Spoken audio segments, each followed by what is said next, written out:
Choose your fighter! I feel like if you watch this channel, you probably have at least one notebook lying around, all sad and empty and unused. I'm not wrong, am I? I will not judge you whether you have 5 notebooks laying around or 30. I am only here to help you and give you some ideas for how to fill up your empty notebooks. This is the super obvious one that we have to just get out of the way first, which is not to say that journaling isn't super important and super helpful. It's just kind of the boring one. I highly recommend journaling every day. I like to journal in the morning and then in the evening before I go to bed. But at the very least, just whenever you have like some sort of big decision to make or a lot of thoughts in your head or you're just feeling emotions, sitting down with a notebook to just free write is a great way to figure all that out. I won't spend too much time on it because I have this whole video that's literally a guide to journaling, so if you're looking to improve that habit in 2021, check that out. This year, I'm also trying to pay more attention to my mood and what affects my mood because in 2020, I realized that I could not count on feeling as consistently good as I did in 2019. So for 2021, I'm starting to use this app called Reflectly. Thank you so much to them for sponsoring this video. Reflectly is like mood tracking with journaling with artificial intelligence, trying to figure out how to make sense of your complicated human emotions. So as I'm getting ready for bed, I'll rate how I felt that day overall, and then I can choose from their options or add some custom activities and feelings. So for example, I added being indoors and outdoors, being sedentary that day, or drinking caffeine because that can make me very anxious if I do it afternoon. And then you can choose how exactly those activities made you feel. I really like data. I really like tracking different aspects of my life to a certain extent. I try not to take it overboard, but so this tab I think is so cool. It shows you how your mood changes over the course of the week, how that compares to previous weeks, and which factors contribute most to your mood so that you can act accordingly. If you want to try this app in 2021, I have a link in the description for you to get access to Reflectly Premium for 1 year for 60% off, and hopefully we can all track better moods in 2021 than in 2020. One of your New Year's goals might be to study a new language, so having one dedicated place to store all of the grammar, the vocab, conjugations, and annoying little quirks of language learning is really super helpful, especially if you're a visual or a hands-on learner. If you want to be super organized about it, it's fun to come up with a color coding system and have sections like grammar, practice exercise, vocab, phrases and idioms, etc. Or at the very least, just make sure to have a clear title on all of the notes that you take and then have a table of contents in the beginning so that you can easily find what you're looking for.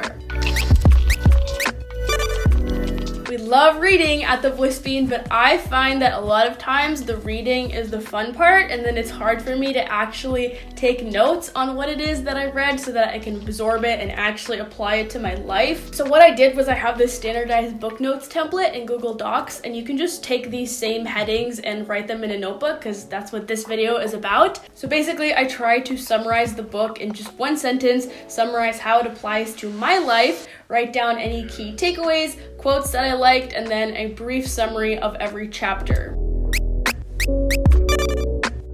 I'm very on and off about my dream journaling, but when I do write down my dreams, they are not detailed, very boring, and mundane. One time I had a dream where I was having dinner with my extended family and I was giving them tips on how to manage their email inbox. So as you can see, this Bliss Bean stuff takes up all of my conscious and subconscious brain space. But it is very interesting to see what your brain decides to dig up from the archives, maybe certain people, places, or events that you haven't consciously thought of in a long time. So then you can, if you want to, get into the dream interpretation side of things and try to figure out why that came up. Even if you're not interested in the meanings of the dreams, at the very least, writing down your dreams regularly just makes you better at recalling them. So I don't personally bullet journal. My most controversial video is titled Why I Don't Like Bullet Journaling. My brain is just not compatible with bullet journaling for some reason, but I really admire people whose brains are because it seems like a really cool way to plan and to journal and to express yourself creatively all in one notebook. And even though I don't bullet journal, I still watch Amanda Rachel Lee's channel because I just love seeing other people's bullet journals. So if you need any bullet journaling advice or art tips, she is the queen of that. I love routines. If this is not your first Bliss Bean video, you already know that. I love morning routines, bedtime routines, weekly planning routines, Sunday routines. When you're designing a new routine, it's really helpful to write it down all nice and neat because basically it's a habit that you're trying to build and it's kind of a complex habit. So having a space where you can reference what the steps of your new routine are is a really good way to reinforce that in the beginning. So for example, in my Apple Notes app, I have a folder titled Planning and I've written out all of my routines in there, partly as a reminder, but also because my routines are still changing. So for example, I recently added some new skincare steps in there, so I had to update that. I'm not going to say that if you write down your goals, you will 100% achieve them, but if you don't write down your goals, I'm willing to bet you probably won't achieve them. If you set a goal, it is so important to keep it at the forefront of your mind as a reminder to keep working on it every week, every day, to look for opportunities and information that might help you with that goal. And one of the best ways to do that is to write it down in a place that is visible. So if you have a goals notebook, you can write down your goals for the year, for each month, for each week, maybe even like your top 3 priorities for each day. And that way, that becomes a document that you are regularly referencing and always remembering what your goals are so that you're more likely to succeed with them. So this year I would say I'm a little less goal oriented because I feel like I'm at a point in my life where I have a lot of options and constantly changing ideas for what I want to do in my life. So I do have a few goals, but more importantly, I feel like I just have this general idea of what I want my life and my lifestyle to look like, right? And so there are so many different paths that I can take to getting there, and I don't know what new paths I will soon discover, but I have a general sense of the destination, and that kind of keeps me focused. So I'll be doing a tour of my vision board in next week's video, but a dedicated notebook could serve as a place to do all of this manifestation work. You could cut out some images that inspire you and make a vision board collage. You can collect your favorite quotes and affirmations. You can journal about the life that you want to manifest and then just keep looking back at that. Just like the goals journal, keep looking through it regularly so that you have this idea of the life that you want constantly in your mind.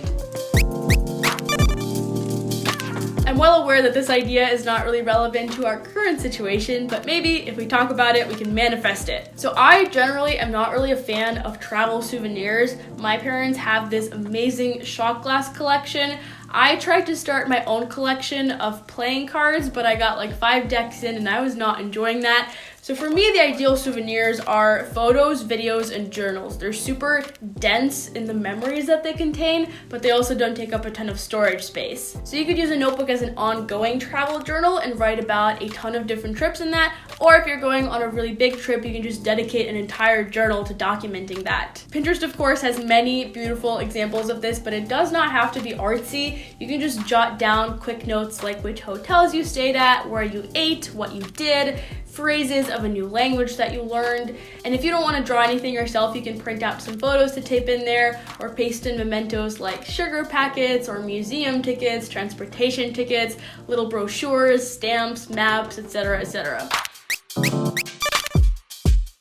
Whenever you're learning something new or starting some new project, one of the most discouraging things is that it's pretty easy to just forget about your progress and totally not see it. So dedicating a journal to documenting that progress can be a really good way to remind yourself of how far you've come. So maybe you're trying to learn drawing, and so you write about what techniques you're trying to learn, your little successes, what's frustrating you, who your favorite artists for inspiration are at the moment, and then you can look back at that and see how much you've improved and how much your style has evolved. If you're starting a business, you can write about all of the big and small challenges that you have to overcome, how you problem solve your way through them, and then in the future you can use that as a reminder that you can figure anything out. So I hope you like these ideas. Please give this video a like and subscribe to my channel. I would love to hear in the comments how you fill up empty notebooks, and if you want to practice being vulnerable in 2021, tell us how many empty notebooks you have lying around. This is a no judgment space. You can feel free to share. I'll be back next week to talk about my vision board, which I love very, very much, and I'm so excited to be making videos again in the new year. Thank you so much for watching, and I'll see you next week.